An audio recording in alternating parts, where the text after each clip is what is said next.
Hello again to another Agakala Reacts. And today is 22nd February. And on the 22nd February 1825, Russia and Britain established Alaska-Canada boundary. And I never heard about it before. And I always forget that Alaska used to belong to Russia. So we're gonna learn, why did Russia colonize Alaska? And it's made by Knowledge. So let's just get into it. Let's learn.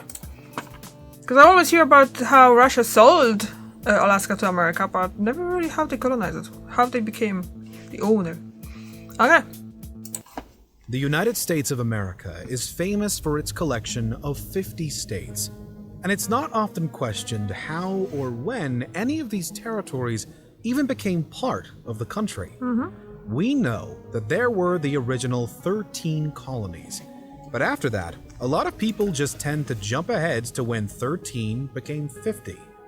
But in doing this, we miss some interesting events in the history of the United States and Russia. Before Alaska became a state, it was a U.S. territory. But before it was a U.S. territory, it became a state in it was 50s? actually under the Russian crown. And it was the Russians who sold the largest state of today's US to the Americans. So, how and why did this happen? Back in the 17th century, a Russian explorer by the name of Semyon Deshnev attempted to discover whether Siberia was connected with or in close proximity to North America. Okay. There are conflicting theories of what happened during this why expedition. is not everything kind of yellowish? Nothing of his findings either way. Still hoping to answer the question Deshnev set out to resolve, though, in the early 17th century, Tsar Peter the Great opted to send out another expedition. This time, two men by the name of Vitus Bering and Alexei Chirikov each set sail for a joint exploration to find the northwestern coast of the North American continent. By mid-July of 1741, both ships had found land and shortly turned back toward Russia. That actual representation of how they were sailing? Findings. Chirikov and his crew returned, but Bering's ship was wrecked, and he died from disease before his crew managed to scrape together a new ship and make their way to Russia. With them, the crew members brought high-quality sea otter pelts that they had obtained while on the newfound land, which sparked great interest from Russian traders back home and birthed the idea to go and settle the Alaskan territory.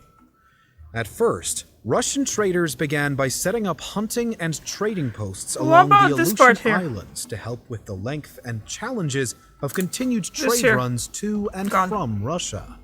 Over time, these posts grew into settlements. This shift into a more colonial concept on the islands prompted mixed treatment of the native Alaskans, and the determination of the Russian settlers to establish a fur trading monopoly prompted the exploitation of and frequent violent discord with the local people. Still, the Russians continued to expand their business and land-related claims across Alaska, though mostly along the coasts, throughout the latter of the 1700s. As the 19th century came around, the Russian-American Company was established after Nikolai Petrovich Rezanov obtained a monopoly on fur trade from the Tsar. The goal of the company, agreed to by Rezanov and Tsar Paul I, was not only to do business, but also to expand the colonial efforts on behalf of Russia. The company did just that, and even set up Fort Ross and Fort Elizabeth in California and the Kingdom of Hawaii, respectively. At first, everything seems to be going well. Wait, wait, what? But that What's that on there? Fort Ross. And where's the other one that he mentioned? What's that on there? Efforts on behalf of Russia. The company did just that, and even set up Fort Ross and Fort Elizabeth in California and the Kingdom of Hawaii, respectively. So the I did hear about it. Everything seems to be going well for the Russian settlers, but that quickly changed before the middle of the 1800s even rolled around. Firstly, the settlements were small and often only numbered a few hundred Russians in total. In addition, the Russian capital was far from the Alaskan lands, and it was no easy task to go back and forth or maintain communication. To complicate matters even more, the Russian-American company fell into a period plagued with mismanagement and poor business practices. All of this together led to a drastic decline in profit from the Alaskan territories, and the Russians became reliant on trade with the nearby Brits and Americans. Finally, the Crimean War was the last straw for the Russians.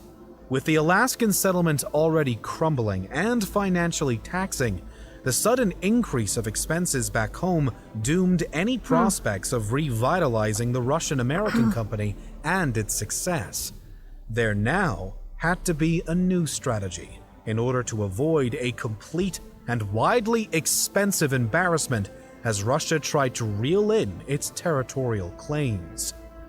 At this time, Russia was severely concerned with what the British may be planning, with tensions exceeding normal levels. The British are British, they were conquering everything. As a consequence of the Crimean War, it didn't take long for the Russians to realize the precarious situation their Alaskan colony was in.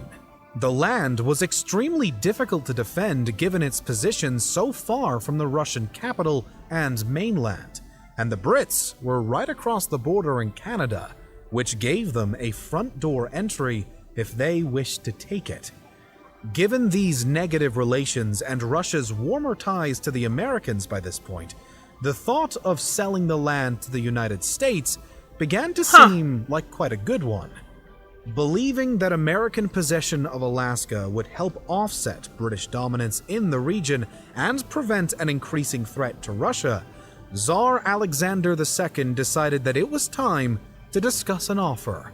So that's what the Russian government did in the 1850s. The Russians eventually brought the offer to the Americans. How much was it, though? With the American Civil War beginning to spark, Washington was much too preoccupied to really give it any thought.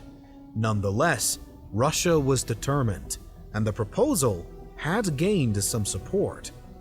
Back in 1848, the American Secretary of State Seward declared that our population is destined to roll resistless waves to the ice barriers of the North, and to encounter Oriental civilization on the shores of the Pacific. True. Which made it pretty clear where the US stood on the idea of further expansion.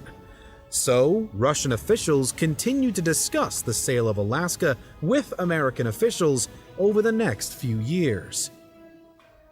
After the American Civil War came to a close with the Union victory in 1865, the Russian offer could finally become an actual priority, and the Secretary of State Seward jumped into negotiations with the Russians in the spring of 1867.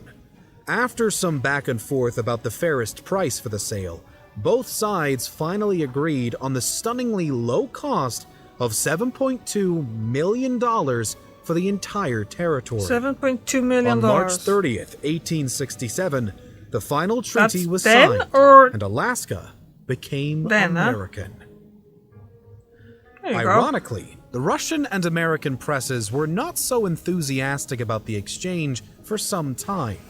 Russian newspapers criticized the idea of selling off a colony that they had put so much effort into and gained so much profit from, while the Americans argued quite the opposite, referring to Alaska as nothing more than an icebox. Of course, the latter would soon realize how wrong their preconceived notions were. But for the time being, the deal was mostly only championed by the politicians involved. Some sources do, however, state that the native Alaskans were relieved to be freed from the brutal Russian authority. But of course, this would not be ultimate freedom, given that it was just an exchange of power, even if the US provided an improvement of conditions. After the sale was made, at the end of the 19th century, the Klondike Gold Rush triggered a sudden wave of gold miners racing to the new Alaskan territory, and the so-called icebox was quickly turning into a jackpot. American profits coming directly from Alaska were now skyrocketing, And this was only the start of the discovery of natural resources within the soon-to-be state. Today, Alaska's yearly gross production generally rounds out at around $15 million. Oil and other resources remain abundant within its borders, and both sales and income taxes are unnecessary in the state. Furthermore, its strategic location in terms of military defense is a huge bonus, and it's definitely a much safer position for the US to be in, as opposed to the prospect of Alaska still being Russian territory today. True. Especially today. So, with so many benefits for the Americans and very little money made by the Russians in comparison, why did Russia sell Alaska to the United States? The easiest answer is actually money. Maintaining such an overseas territory so far from your capital and so close to your rivals is both risky and expensive. And while it did work well at first, poor management and repetitive challenges in terms of the back and forth trips between Russia and Alaska that were necessitated quickly collapsed the economic dominance of the Russian-American company. On top of that, the added expenses of the Crimean War happening simultaneously made it a fool's mission to keep pushing expansion in Russia or even retention of the colony. It was time for Russia to leave, to avoid a possible military disaster if the Brits were to attack the settlements, and to save the Russian finances while they could still be salvaged. Additionally, allowing the US to expand so close to British territory would hope to neutralize the threat towards Russia and would hopefully encourage more of the current friendly ties between Russia and America. Given all of these factors and the eventual enthusiasm from the American officials, it makes sense why Russia was not just willing but eager to sell, and why they specifically picked America to be the purchaser. Because the British were ruling Canada then. It may seem like it was a poor or even a shady deal on the part of the Americans. It remains clear that for Russia, there were a few valid reasons to sell as for Russia, yeah, but for America obtaining America it, just had a streak of good luck when it comes to gold and oil. True. Absolutely true. Okay, so that kind of explained how Russia became how Alaska became a Russian colony, and that explains a lot as well about why was it sold. I kind of were thinking about the fact that probably it's just the whole fact about, you know, like so close to Russia, so it's just basically honestly, I thought that they just like marched over the Bering Sea when it's frozen in winter. I didn't think that they actually sent some ships and stuff like that to find the land and all that, but that makes sense too, I guess. And I think I heard about the fact that Russians did start something in Hawaii 100 years ago, but I did not realize that they actually started some settlement in North America on the western coast, the Fort Ross thing. That's really interesting. That's something that I hear first time. So, did you know that? Do you live in Fort Ross? What do you think about it? Do you know about that from your history? Tell me about it. Thank you very much for watching and I'll see you tomorrow. Bye.